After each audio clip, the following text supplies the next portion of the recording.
Assalamualaikum warahmatullahi wabarakatuh. Perkenalkan, nama saya Dila Dusalsa Meilani. Saya berasal dari kelas 1 KPIC. Saya akan mempresentasikan komunikasi kelompok dan organisasi.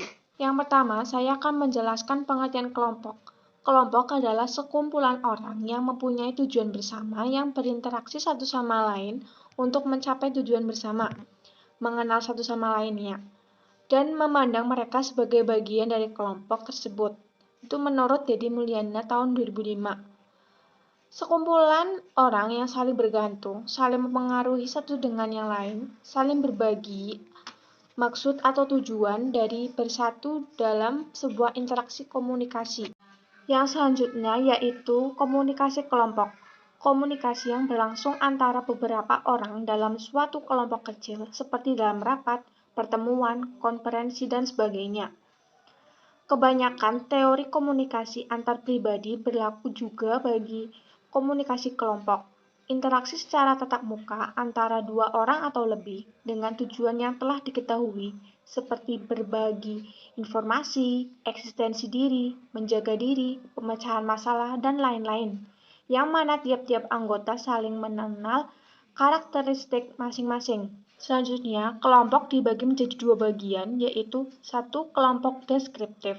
Kelompok deskriptif merujuk pada pengelompokan kelompok berdasarkan proses pembentukan kelompok yang bersifat alamiah.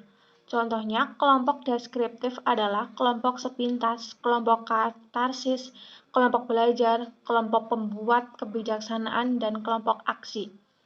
Yang kedua, yaitu kelompok perspektif. Kelompok perspektif mengelompokkan kelompok berdasarkan berbagai langkah yang harus dilewati oleh anggota kelompok untuk mencapai tujuannya. Yang termasuk dalam kelompok perspektif adalah diskusi meja bundar, simposium, diskusi panel, forum, kolokium, dan prosedur parlementer. Selanjutnya, pengertian komunikasi organisasi. Komunikasi organisasi merupakan bentuk pertukaran pesan antara unit-unit komunikasi yang berada dalam organisasi tersebut. Menurut Wirianto, komunikasi organisasi adalah pengiriman dan penerimaan berbagai pesan organisasi di dalam kelompok formal maupun informal dalam suatu organisasi. Kemudian, fungsi komunikasi dalam organisasi. Yang pertama, fungsi informatif. Orang-orang dalam tataran manajemen membutuhkan informasi untuk membuat suatu kebijakan organisasi ataupun guna mengatasi konflik yang terjadi dalam organisasi. Karyawan atau bawahan membutuhkan informasi tentang jaminan keamanan, jaminan sosial dan kesehatan, izin cuti, dan sebagainya. Yang kedua, yaitu fungsi regulatif. Fungsi regulatif ini berkaitan dengan peraturan-peraturan yang berlaku dalam suatu organisasi.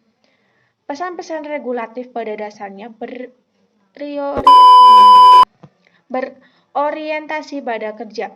Artinya, bawahan membutuhkan kepastian peraturan-peraturan tentang pekerjaan yang boleh dan tidak boleh untuk dilaksanakan. Yang ketiga, yaitu fungsi persuasif. Dalam mengatur suatu organisasi, kekuasaan dan kewenangan tidak akan selalu membawa hasil sesuai dengan yang diharapkan. Maka banyak pimpinan yang lebih suka untuk mempersuasi bawahannya daripada memberi perintah. Yang keempat, yaitu fungsi integratif. Setiap organisasi berusaha untuk menyatukan karyawan agar dalam menjalankan tugasnya berjalan dengan baik. Media integratif tersebut berupa newsletter, buletin, pertandingan olahraga, kegiatan dharma wisata, dan lain sebagainya. Teori organisasi. Yang pertama yaitu teori klasik. Pentingnya peran manajer pemanfaatan dan pengangkatan tenaga kerja, tanggung jawab kesejahteraan karyawan, dan iklim kondusif. Tokoh penting dalam pendekatan ini adalah Frederick W. Taylor. Prinsip efisiensi menjadi hal utama dalam pandangan klasik. Yang kedua yaitu teori hubungan antar manusia. Hal utama pendekatan ini adalah pemimpin yang demokrasi dan konsep manajemen partisipatif. Pendekatan psikologis terhadap bawahan yaitu dengan mengetahui perilaku individu bawahan sebagai suatu kelompok hubungan manusiawi untuk menunjang tingkat produktivitas kerja.